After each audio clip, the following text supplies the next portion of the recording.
नमस्कार दोस्तों, डॉक्टर आनंद क्लासेज के इस यूट्यूब चैनल पर आप सभी का स्वागत है। दोस्तों, हमने कल की क्लास में अजमेर के चौहान शासक शुरू किए थे। अजमेर के चौहान शासकों में हमने दो शासकों का अध्ययन किया, एक थे अजयराज और एक उनके पुत्र अर्णोराज। आज हम अर्णोराज के दूसरे पुत्र का अध्ययन करेंगे। आज हम शुरू करते हैं चौहान शासक विग्रहराज चतुर्थ। हमने चौहान वंश के परिचय में विग्रहराज द्वितीय का अध्ययन किया था। ये विग्रहराज चतुर्थ है।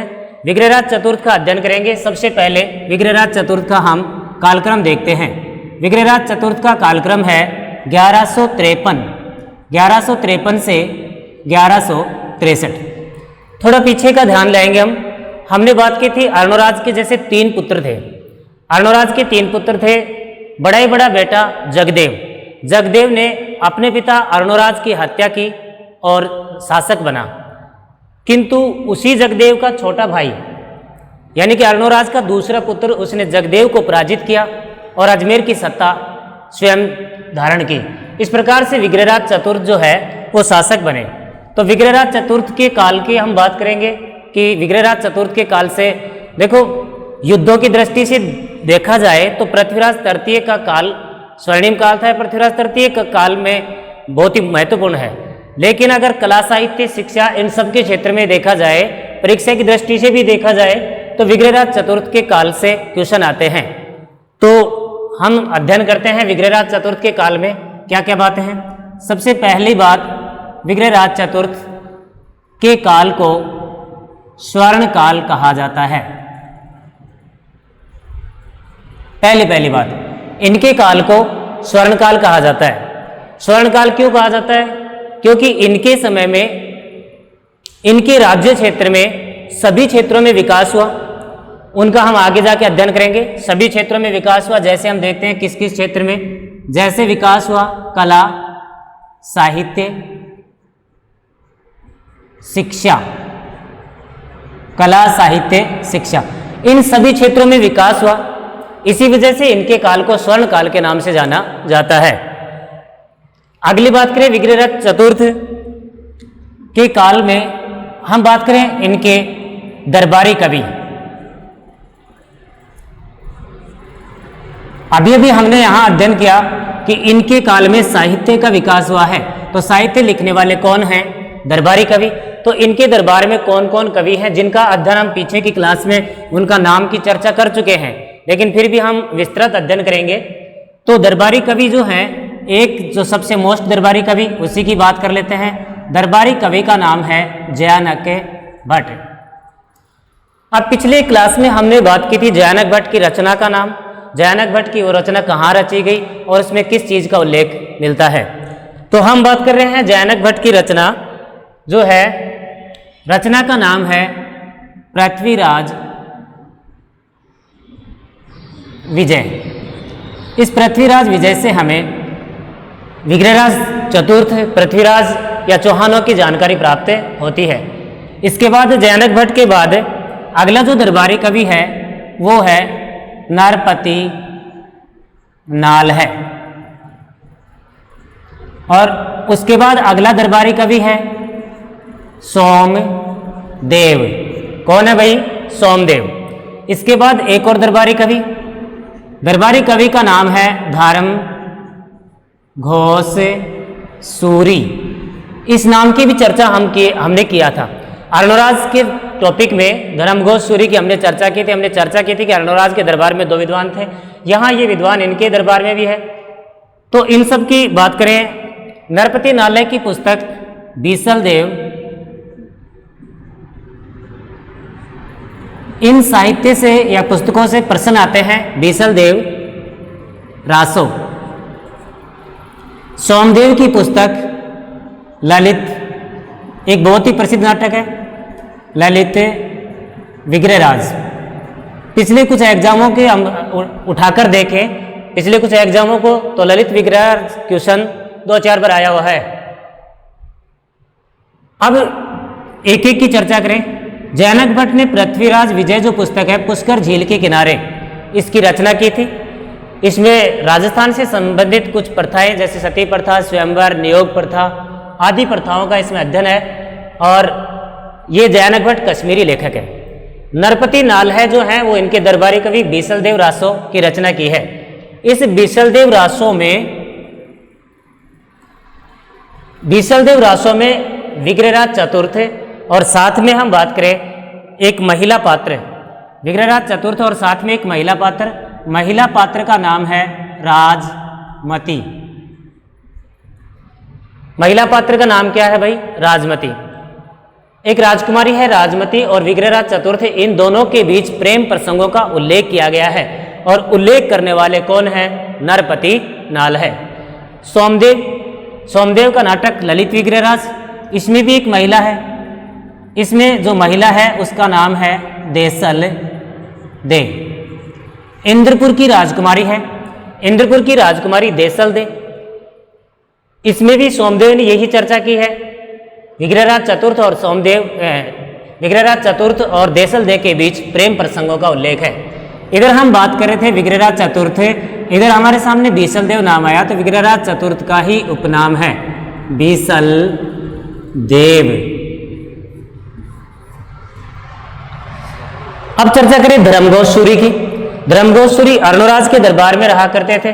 धर्मघोष सूरी के एक विशेष प्रश्न है कि धर्मघोष सूरी ने ही ये बात बताई या कहा था कि पशुवध पर नियंत्रण होना चाहिए।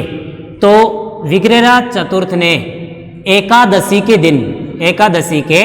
दिन पशुवध पर रोक लगाई। एकादशी के दिन क्या किया? पशुवध पर रोक लगा दी। ये बात किसके कहने पर हुई? धर्मघोष सूरी के कहने पर। नेक्स्ट हम बात करें, नेक्स्ट हमारी चर्चा है विग्रहराज चतुर्थ जो है इनकी उपाधियां। विग्रहराज चतुर्थ की उपाधि, क्योंकि हमने पीछे भी कुछ शासकों की उपाधि का अध्ययन किया है। जैसा जैसा शासक होगा उससे संबंधित उस समय के रहने वाले लोग वैसी ही उपाधियां दिया करते हैं। तो बात करते हैं उपाधि।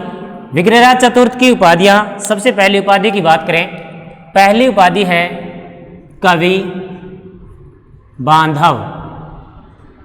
कौन सी उपाधि भाई? कवि बांधव। इसको कवि बांधव शब्द को देखने से पता लग जाएगा कवियों का भाई, यानी कि विद्वानों का आश्रय दाता। कौन है? विग्रहराज चतुर्थ। विग्रहराज चतुर्थ जो है वो विद्वानों का आश्रय दाता है। इसके बारे में विग्रहराज चतुर्थ की जब मृत्यु हुई तो कुछ इतिहासकार ऐसा लिखते हैं कि कवि बांधव की उपाधि विग्रहराज चतुर्थ की मृत्यु के बाद निरर्थक हो गई। क्यों निरर्थक हो गई? क्योंकि ऐसी उपाधि धारण करना हर किसी शासक के बस की बात नहीं है। तो ये जो कवि बांधव की उपाधि है, ये उपाधि इनको देने वाले जो व्यक्ति हैं, ये उपाधि इनको दी जयानक भट्ट ने। वही जयानक भट्ट जो इनका एक प्रसिद्ध दरबारी कवि है। इनका जो प्रसिद्ध दरबारी कवि है उसी ने वही जयानक भट्ट जिसने कवि बांधव की उपाधि दी। दूसरी उपाधि की चर्चा करें हमने एक उपाधि की चर्चा की है। दूसरी उपाधि है कटिबंधु। कटिबंधु, इस उपाधि कटिबंधु का अर्थ होता है स्वयं विद्वान होना। तो चौहान वंश में बहुत से ऐसे शासक हैं जो शासकीय गुण धारण करने के साथ साथ बहुत बड़े बड़े विद्वान भी हैं। ऐसे ही विग्रहराज चतुर्थ एक विद्वानों का आश्रयदाता है और साथ में स्वयं भी विद्वान है। इसकी हम चर्चा करेंगे।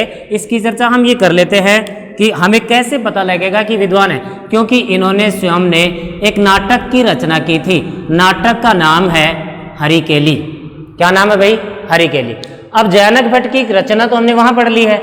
स्वयं की विग्रहराज चतुर्थ की जो रचना है हरिकेली, वो नाटक है। इसकी भी थोड़ी सी चर्चा कर ले हरिकेली नाटक की। अगर हम यहीं पर हरिकेली नाटक की चर्चा करें, पहला प्रश्न तो ये बनेगा कि हरिकेली क्या है? तो क्या है भाई? नाटक।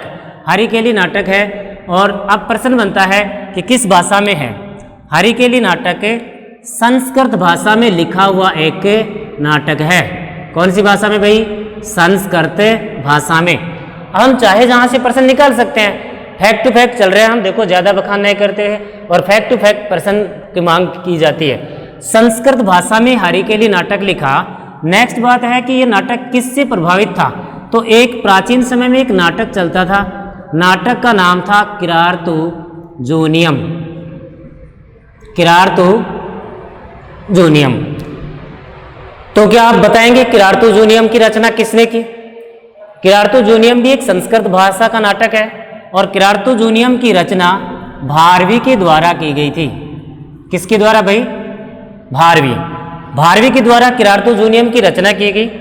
इसी किरारतु जूनियम नाटक से प्रभावित होकर विग्रहराज चतुर्थ ने जिस नाटक की रचना की उसी का नाम है हरिकेली।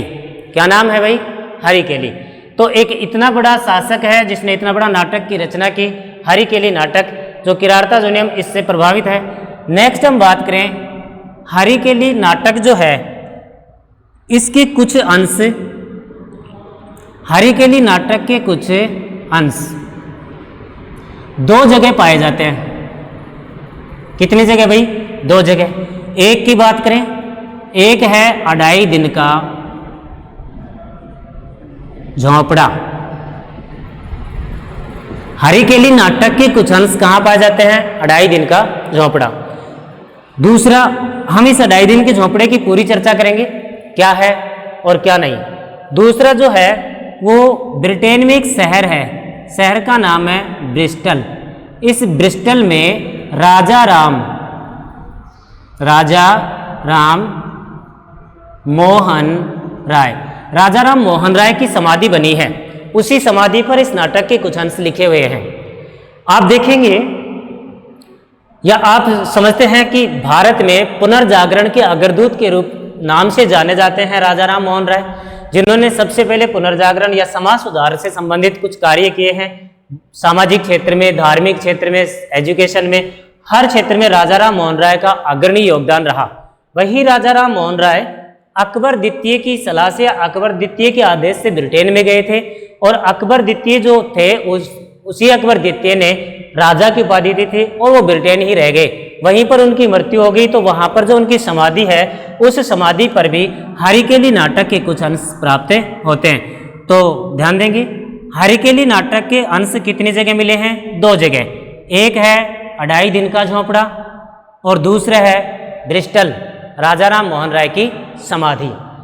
हरिकेली नाटक की और चर्चा करें तो हरिकेली नाटक में कथानक की बात कर लें कि क्या कथानक है। हरिकेली नाटक में कथानक है शिव और अर्जुन। शिव और अर्जुन के बीच एक संघर्ष का जैसा प्रसंग है। संघर्ष का ऐसे प्रसंग है कि भाई अर्जुन बहुत बड़े धनुर्धारी हैं, इधर शिव भी बहुत बड़े धनुर्धारी हैं। अर्जुन तप कर रहे थे और ज़्यादा अस्त्र शस्त्र ईश्वर से प्राप्त करने के लिए। शिव भी उधर से जा रहे थे, उन्होंने देखा कि इतना तप करने वाला आदमी कौन है। तभी क्या हुआ कि एक सुअर उधर से गुजरा। कुछ किताबों में हिरण दे रखा है, कुछ में सुअर।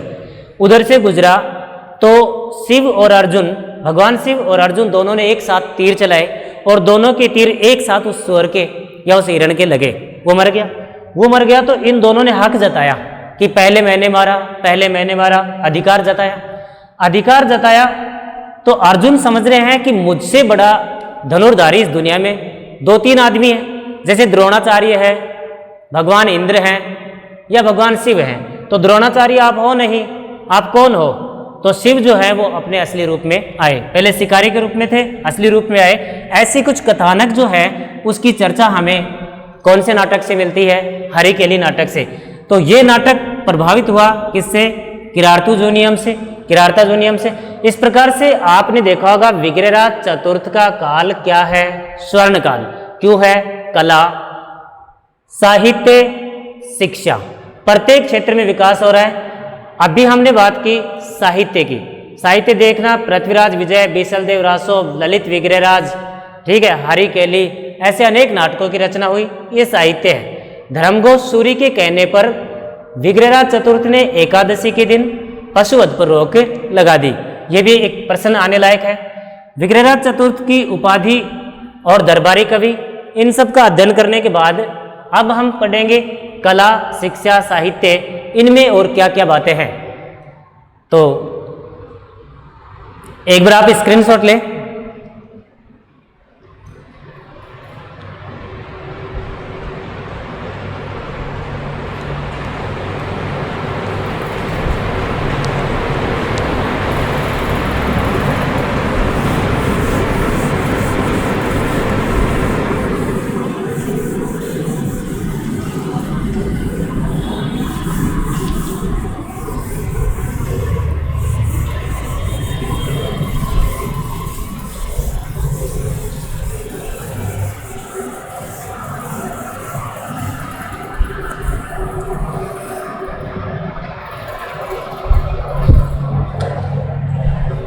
हाँ, तो हम चर्चा कर रहे थे विग्रहराज चतुर्थ के काल को स्वर्णकाल से संबंधित ही हम चर्चा कर रहे थे। अभी हम चर्चा करेंगे विग्रहराज चतुर्थ के काल में कला से संबंधित काम। कला समझे स्थापत्य कला, साहित्य कला हो गया। तो देखते हैं कि क्या क्या काम था। विग्रहराज चतुर्थ जब शासक बनने पर पहला जो काम था उनका वो था 1153 में एक पाठशाला का निर्माण करवाया था। उस पाठशाला का नाम देखते हैं सरस्वती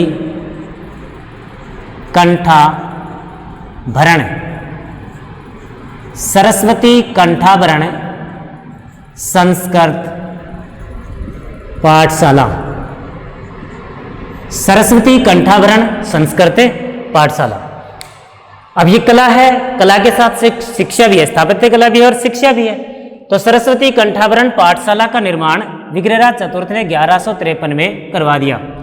ऐसा कहा जाता है कि विग्रहराज चतुर्थ जो है इस पाठशाला का निर्माण किस कारण से करवाया गया। तो देखो एमपी में धार जिला है। एमपी में कौन सा जिला? धार जिले में सरस्वती मंदिर था।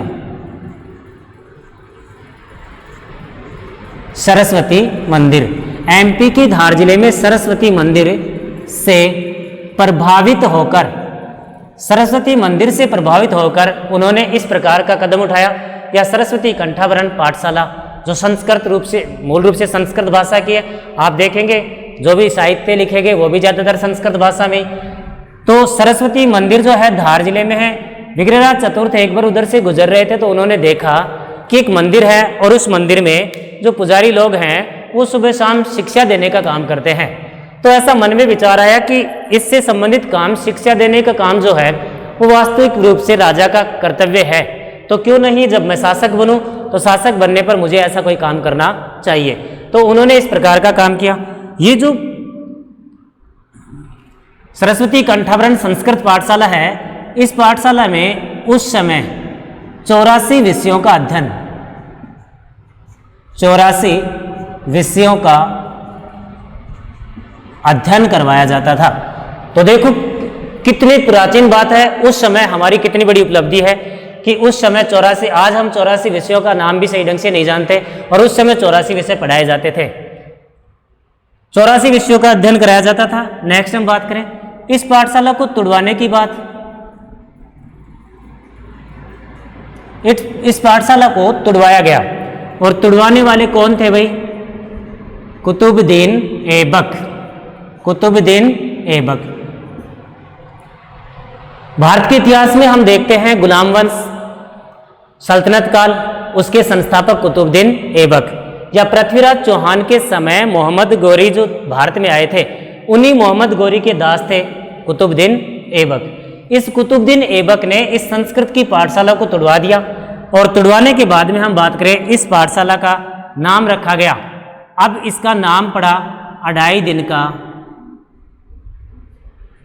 झोंपड़ा। अभी हम पीछे बात भी कर रहे थे कि हरिकेली नाटक के कुछ अंश अढ़ाई दिन के झोंपड़े पर है। वो इसी कारण है क्योंकि वो मूल रूप से संस्कृत की पाठशाला है और उस पाठशाला के ऊपर अपने नाटक के कुछ अंश लिखवाए थे विग्रहराज चतुर्थ ने। अढ़ाई दिन का झोंपड़ा, इसमें एक कन्फ्यूजन है कि अढ़ाई दिन में बना, ऐसा कुछ भी नहीं है। इतने बड़े पाठशाला को तोड़कर नहीं बना सकता। तो अढ़ाई दिन का यहाँ पर अब क्या क्या है हम उसकी बात करते हैं। अढ़ाई दिन का झोंपड़ा जब बनाया गया तो हम बात करते हैं इस झोंपड़े के वास्तुकार कौन थे, इस झोंपड़े को डिजाइन देने वाले कौन थे। इसकी डिजाइन की बात नहीं करेंगे हम इसकी डिजाइन कर रहे हैं। वास्तुकार, अढ़ाई दिन का झोंपड़ा जो है इसका वास्तुकार था अबू बकर। कौन था भाई? अबू बकर इस झोंपड़े का वास्तुकार है। इसके अलावा हम बात करें इसे अढ़ाई दिन के झोंपड़े को हम कह सकते हैं राजस्थान की पहली मस्जिद। राजस्थान की पहली मस्जिद, क्योंकि इससे पहले तो मुस्लिम नहीं थे। पृथ्वीराज तृतीय के समय ही तो मुस्लिम सत्ता का केंद्र बना। मोहम्मद गौरी ने अजमेर को केंद्र बनाया, दिल्ली को केंद्र बनाया। तो उस समय अजमेर पर विशेष बल था इनका, मुस्लिम लोगों का। तो राजस्थान की पहली मस्जिद, यहाँ एक ये भी प्रश्न बनता है कि भारत की पहली मस्जिद कौन सी है, तो भारत की पहली मस्जिद है कुव्वत उल इस्लाम मस्जिद, जो दिल्ली में है। इसे हम राजस्थान की पहली मस्जिद कह सकते हैं। इसे हम कह सकते हैं 16 खंभों की, कितने खंभों की भाई? 16 खंभों की छतरी, 16 खंभों की छतरी। उसके अलावा हम बात करें इसके 16 खंभों की छतरी के अलावा इसके समीप एक सूफी संत पंजाब शाह है। सूफी संत का क्या नाम है? पंजाब शाह है। पंजाब शाह का 2.5 दिन का मेला लगता है। कितने दिन का? 2.5 दिन का। इसी वजह से इसे कहा जाता है 2.5 दिन का झोपड़ा। पंजाब शाह का 2.5 दिन का मेला लगता है।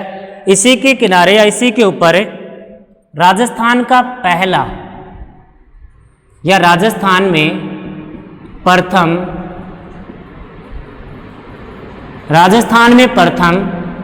फारसी शिलालेख मिला है। इसी 2.5 दिन के झोपड़े पर राजस्थान में प्रथम फारसी शिलालेख, यानी कि फारसी, उससे पहले हम भारत में राजस्थान में संस्कृत भाषा में या प्राकृत भाषा में या ब्राह्मी भाषा में इनमें लिखा करते थे, लेकिन पहली बार राजस्थान में कोई फारसी शिलालेख मिला है, यानी कि फारसी कुछ लिखा हुआ मिला है, तो वो लिखा हुआ है कहाँ? 2.5 दिन के झोपड़े पर। हम फिर से देख रहे हैं विग्रहराज चतुर्थ, जिनको बीसलदेव के नाम से भी जाना जाता है। विग्रहराज चतुर्थ ने 1153 में सरस्वती कंठाभरण संस्कृत पाठशाला का निर्माण करवाया। इस पाठशाला का निर्माण एमपी के धार जिले में बने सरस्वती मंदिर से प्रभावित होकर करवाया गया। इस पाठशाला में उस समय 84 विषय पढ़ाए जाते थे। आगे जाके हम देखेंगे पृथ्वीराज तृतीय के काल में 85 विषय हो गए थे, पर इस समय 84 थे। इसी पाठशाला को तुड़वाया गया। हम ये जानते हैं जब मुस्लिम लोग भारत में आए तो उन्होंने प्राचीन समय की कुछ पाठशालाएं, बड़े बड़े यूनिवर्सिटी, उसके अलावा हम बात करें मंदिर, ऐसी बहुत सी चीज़ों को तुड़वाया और तुड़वाकर अपने अनुसार चेंजिंग किए। तुड़वाने वाले थे कुतुबुद्दीन ऐबक। कुतुबुद्दीन ऐबक कौन था? मोहम्मद गौरी का दास। मोहम्मद गौरी का दास कह सकते हैं सल्तनत काल का संस्थापक, गुलाम वंश का संस्थापक। यहां भी एक प्रश्न बनता है कि भारत में मुस्लिम सत्ता की स्थापना किसने की? इसका उत्तर है मोहम्मद गौरी। और सल्तनत काल की स्थापना किसने की? इसका उत्तर है कुतुबुद्दीन ऐबक। कुतुबुद्दीन ऐबक ने तुड़वा कर क्या बनवा दिया? 2.5 दिन का झोपड़ा। 2.5 दिन का झोपड़ा बनवा दिया, जिसका वास्तुकार कौन बना? अबू बकर। इसे हम कह सकते हैं राजस्थान की पहली मस्जिद। यहीं पर हम बात कर रहे थे थोड़ी देर पहले ही कि फिर भारत की पहली कौन? भारत की पहली मस्जिद। तो भारत की पहली मस्जिद का नाम है कुव्वत उल इस्लाम। क्या है भाई? कुव्वत उल इस्लाम। ये भारत की पहली मस्जिद का नाम है और कहाँ है? दिल्ली में। कहाँ है? दिल्ली में, क्योंकि प्रारंभ में इनकी सत्ता का केंद्र दिल्ली और अजमेर ही था। इस प्रकार से विग्रहराज चतुर्थ के काल में हमने कला और शिक्षा के क्षेत्र में, स्थापत्य के क्षेत्र में अध्ययन किया है। विग्रहराज चतुर्थ के काल में नेक्स्ट बात करें,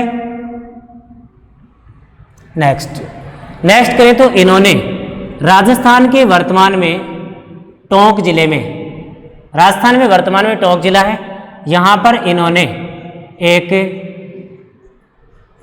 बीसलपुर कस्बा और बीसलपुर कस्बा और बीसल सागर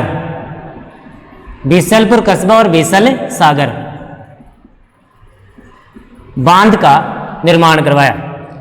बीसलपुर कस्बा और बीसल सागर बांध का निर्माण करवाया। बीसल सागर जो बांध है, इसे हम कह सकते हैं राजस्थान में सबसे बड़ी पेयजल परियोजना। राजस्थान में सबसे बड़ी क्या है? ये पेयजल परियोजना।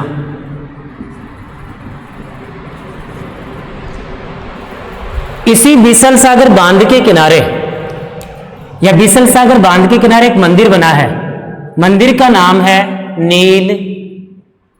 कंठ महादेव, नीलकंठ महादेव, ऐसा मंदिर बना है। लेकिन एक बात का ध्यान रखना है कि बीसल सागर बांध और बीसलपुर कस्बा जो है वो बनवाया है विग्रहराज चतुर्थ ने, किंतु ये जो नीलकंठ महादेव का मंदिर है ये मंदिर पृथ्वीराज तृतीय ने बनवाया है। तो किसने बनवाया भाई? पृथ्वीराज तृतीय। ध्यान रखेंगे थोड़ा। विग्रहराज चतुर्थ की हम नेक्स्ट बात करते हैं। इसी बीसल सागर बांध जो है इसके अंदर कुछ जिलों से संबंधित पेयजल की आपूर्ति होती है।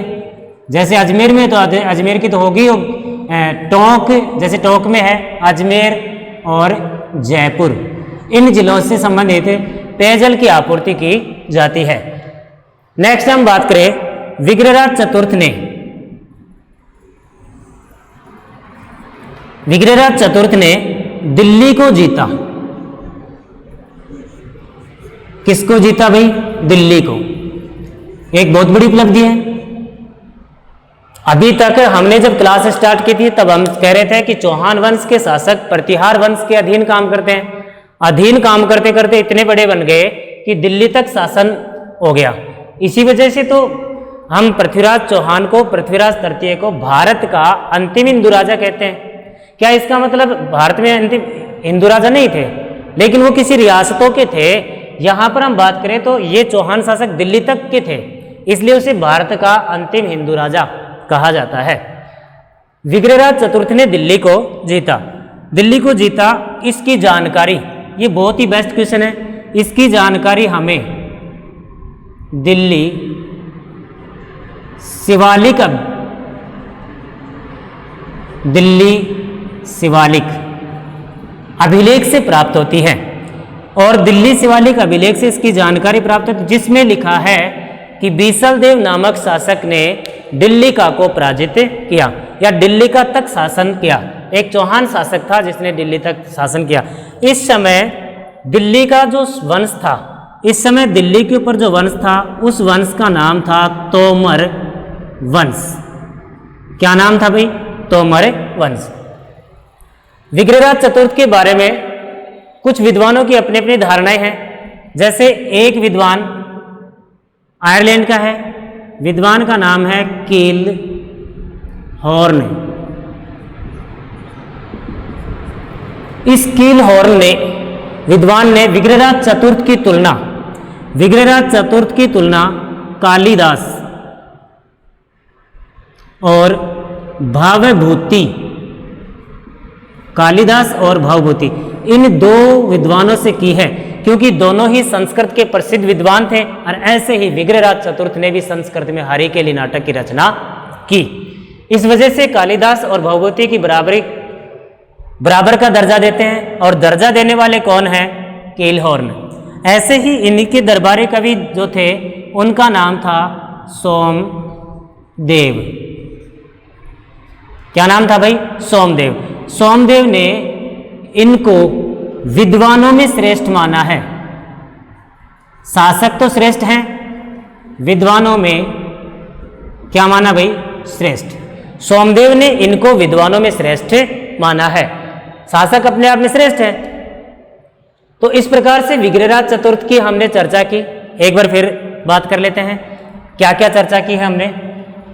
1 मिनट के लिए क्या क्या चर्चा थी। नंबर एक बात है स्वर्णकाल। नंबर 2 कला साहित्य शिक्षा, इन सब का विकास हुआ। या नंबर 2 पर हम बात कर लेते दरबारी कवि, दरबारी कवि। नंबर 3 पर संस्कृत पाठशाला। नंबर 4 पर बीसल सागर बांध। नंबर 5, नंबर क्या है भाई? 5। नंबर 5 पर स्वर्णकाल, दरबारी कवि, संस्कृत पाठशाला, बीसलदेव। नंबर 5 पर है दिल्ली को जीतना, दिल्ली को जीतना। इस प्रकार से ये 5 बातें हैं, और इन 5 बातों को हमने बड़े बड़े रूप से अध्ययन किया है। विग्रहराज चतुर्थ की मृत्यु 1163 में होगी। 1163 में विग्रहराज चतुर्थ की मृत्यु होने के बाद में हम देखेंगे कि आने वाला शासक कौन है। अब एक बार हम यही देखते हैं कि जो 3 पुत्र थे अर्णोराज के, कल की क्लास में देखा था हमने अर्णोराज के 3 पुत्र, सबसे बड़ा कौन? जगदेव, शासक बन लिया गया। फिर कौन? विग्रहराज, ये भी शासक बन लिया गया। अब जो तीसरा है वो कौन है? सोमेश्वर, यानी कि नंबर किसका आएगा? सोमेश्वर का, यानी हम अध्ययन किसका करेंगे? सोमेश्वर का। एक बार आप स्क्रीनशॉट लें।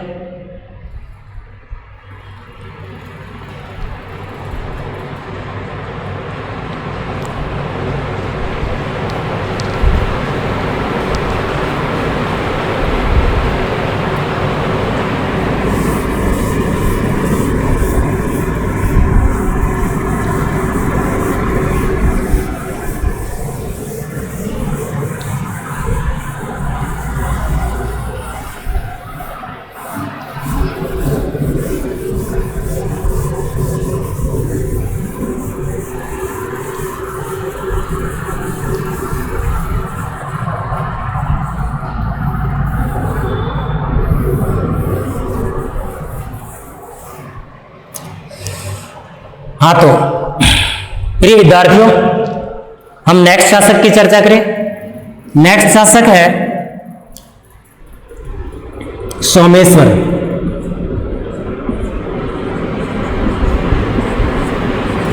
चौहान, सोमेश्वर चौहान। कालक्रम की बात करें 1169 से 1177। बीच में हमने देखा विग्रहराज चतुर्थ की मृत्यु 1163 में हुई, तो ये लगभग 6 साल में क्या हुआ? इन 6 साल में जगदेव का पुत्र और विग्रहराज चतुर्थ का पुत्र दोनों शासक बन चुके थे। अब 1169 से 1177 तक जो शासक हैं उनकी हम बात करते हैं कि वो कौन कौन है। तो सोमेश्वर चौहान, और सोमेश्वर चौहान की पहली बात करें, जिस समय सोमेश्वर चौहान देख रहे थे कि बड़ा भाई शासक बन लिया, उसका बेटा बन लिया, दूसरा भाई शासक बन लिया, उसका बेटा बन लिया, यानी कि शायद अपना नंबर नहीं आएगा, तो सोमेश्वर चौहान जो है अजमेर को छोड़कर और कहाँ चले गए? गुजरात चले गए, यानी कि गुजरात निवास करते थे। अब बात करें गुजरात में ऐसा क्या था, तो गुजरात में इस समय चालुक्य वंश का शासन हुआ करता है, और चालुक्य वंश के जो राजा थे उनका नाम था कुमारपाल। कुमारपाल से सोमेश्वर चौहान के पिता अर्णोराज का संघर्ष भी हुआ था, बाद में रिश्तेदारी हो गई, ब्याह शादी हो गई। इस समय चालुक्य शासक कुमारपाल की शरण में सोमेश्वर चौहान रहते हैं। अगली बात, सोमेश्वर चौहान की पत्नी का नाम था कर्पूरी देवी। कुछ इतिहास में लिखा हुआ है, कुछ किताबों में कर्पूरी देवी कलचुरी वंश की है, कहीं पर लिखा है, जैसे पृथ्वीराज रासो लिखता है कि कर्पूरी देवी दिल्ली की थी, और तोमर अनंगपाल तोमर की पुत्री। कर्पूरी देवी एक प्रसिद्ध प्रशासक के रूप में अपने पुत्र जैसे पृथ्वीराज चौहान को जब शासक बनाया गया, वो कम उम्र में ही शासक बने थे, तो पृथ्वीराज चौहान की एक प्रशासक के रूप में इसने काम किया था, इसलिए कर्पूरी देवी को कहा जाता है भारत की प्रथम हिंदू महिला, भारत की प्रथम हिंदू महिला शासिका। किनको कहा जाए? कर्पूरी देवी को। कर्पूरी देवी कौन है? सोमेश्वर की पत्नी। इसी कर्पूरी देवी के 2 पुत्र हुए थे, एक पृथ्वीराज तृतीय और दूसरा छोटा वाला हरिराज, जो हमने डायग्राम में पढ़ा था। सोमेश्वर चौहान के काल में नेक्स्ट जो काम होता है उसकी बात करें, क्या हुआ? सोमेश्वर चौहान के काल में लिखा गया बिजोलिया शिलालेख। कौन सा शिलालेख भाई? बिजोलिया शिलालेख। अब बिजोलिया शिलालेख कहाँ है, इसकी चर्चा हमने शुरू में की थी। तो बिजोलिया शिलालेख कहाँ है? भीलवाड़ा। कहाँ है भाई? भीलवाड़ा। तो सोमेश्वर चौहान गुजरात रह रहे हैं शासक बनने से पहले, वहीं पर रहते हुए विवाह किया कर्पूरी देवी के नाम की महिला से, जिसे भारत की प्रथम हिंदू महिला शासिका कहा जाता है। इसी के काल में बिजोलिया शिलालेख की रचना हुई भीलवाड़ा में। अब सोमेश्वर चौहान के काल में एक बड़ी घटना घटती है, हम उसकी बात करें। सोमेश्वर चौहान के काल में एक युद्ध होता है, इसको थोड़ा ध्यान से देखेंगे। युद्ध का नाम है आबू का युद्ध। कौन सा युद्ध है भाई? आबू। आबू का जो युद्ध है, आबू के कई युद्ध हैं, ये युद्ध आबू का हो रहा है 1177 में। कब हो रहा है? 1177 में। इस समय हम देखते हैं कि किन किन के बीच में हो रहा है, क्यों हो रहा है, उन सब की चर्चा करें। तो आबू का युद्ध 1177 में हुआ। एक तरफ शासक जो थे उनका नाम था जैत्र सिंह, एक तरफ राजा का नाम क्या है? जैत्र सिंह, और एक तरफ शासक का नाम है भीम सिंह। भीम सिंह कौन? द्वितीय। चालुक्य वंश का शासक पहले कुमारपाल था, कुमारपाल तक तो इनकी अच्छी बनती थी, लेकिन सोमेश्वर चौहान जब 1169 में शासक बन गया, उसके बाद में पीछे से गुजरात का शासक कौन बन गया था? भीम सिंह द्वितीय। अब इधर भीम सिंह द्वितीय और जैत्र सिंह, इन दोनों के बीच संघर्ष होता है। संघर्ष का कारण क्या है? संघर्ष का कारण है जैत्र सिंह की पुत्री, जैत्र सिंह की पुत्री, और पुत्री का नाम है इच्छनी देवी। क्या नाम है भाई? इच्छनी देवी। भीम सिंह द्वितीय ने इच्छनी देवी को देखा और देखते ही मोहित हो गया, देखते ही विवाह करने की ठानी। परिचय पूछा, परिचय मांगा कि आप कौन हो कौन नहीं, तो उसने बता दिया जैत्र सिंह की। भीम सिंह द्वितीय ने जैत्र सिंह के पास पत्र लिखा कि मैं आप गुजरात का इस प्रकार से चालुक्य वंश का शासक हूं और आपकी पुत्री से विवाह करना चाहता हूं। यहां तक तो कोई दिक्कत नहीं, हर पिता चाहेगा कि अपनी पुत्री का विवाह कोई अच्छी जगह हो, पर उसमें पत्र में लास्ट में लिखी थी कि राजी तो राजी, नहीं तो गैर राजी। यानी कि अगर आप अपनी मर्जी से शादी करने के लिए तैयार होते हो तो ठीक है, नहीं तो हम युद्धों के लिए भी तैयार हैं। ये बात जैत्र सिंह को बुरी लगी और जैत्र सिंह ने उसे युद्ध के लिए आमंत्रित कर लिया। इसमें सोमेश्वर का अभी कोई रोल नहीं है, सोमेश्वर के काल में युद्ध हो रहा है, इतनी बात है। सोमेश्वर के काल में आबू। अब बात करते हैं जैत्र सिंह जो है, जैत्र सिंह ये है चालुक्य वंश, जैत्र सिंह है परमार वंश, यानी कि इच्छनी देवी परमार राजकुमारी है। भीम सिंह है वो क्या है? चालुक्य वंश। ये जैत्र सिंह आबू का ही राजा है, आबू का युद्ध है। भीम सिंह गुजरात का शासक है। कहाँ का शासक है भाई? गुजरात का। अब भीम सिंह द्वितीय के बारे में आप जब कभी पढ़ेंगे या आप जानते हैं, भीम सिंह द्वितीय की कहानी ये है कि जिस समय मोहम्मद गोरी ने भारत पर आक्रमण किया था 1178 में, उस समय भीम सिंह द्वितीय ने मोहम्मद गोरी को भी बुरी तरह पराजित किया था। एक ऐसा शक्तिशाली शासक है।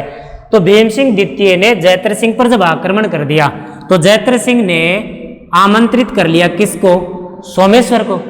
किसको आमंत्रित किया भाई? सोमेश्वर। सोमेश्वर चौहान बगैर तैयारी ही जैत्र सिंह का समर्थन करने आए, और जैत्र सिंह का समर्थन करने आए तो यहीं पर सोमेश्वर चौहान क्या हो गए? मारे गए। पीछे से चौहान वंश में अजमेर के बाकी लोगों को पता लगा कि क्या घटना घटी क्या नहीं। अचानक राजा साहब बगैर तैयारी कुछ थोड़ी बहुत सेना को लेकर गए, और अचानक कैसे क्या हुआ तो पता लगा कि वहाँ एक युद्ध चल रहा था, उस युद्ध में गए थे और युद्ध का कारण था इच्छनी देवी।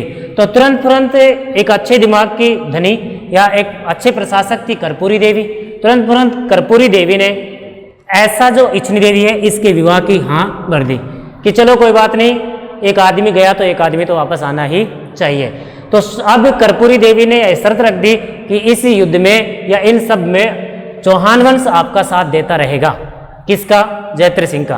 किंतु शर्त यह होगी कि इच्छनी देवी जो है उसका विवाह किससे होगा? पृथ्वीराज चौहान से। सोमेश्वर चौहान के बड़े पुत्र पृथ्वीराज चौहान। तो सोमेश्वर की मृत्यु कब हुई? 1177 में। इसका मतलब आने वाला शासक कौन बनेगा? सोमेश्वर। कौन बने? पृथ्वीराज चौहान बनेगा। सोमेश्वर की मृत्यु होगी तो पृथ्वीराज चौहान कब बनेगा? 1177 में। और पृथ्वीराज चौहान की पत्नी कौन बनी? इच्छनी देवी। तो सोमेश्वर चौहान का तो इतना ही काम है। नेक्स्ट बात करेंगे हम नेक्स्ट क्लास में। धन्यवाद दोस्तों।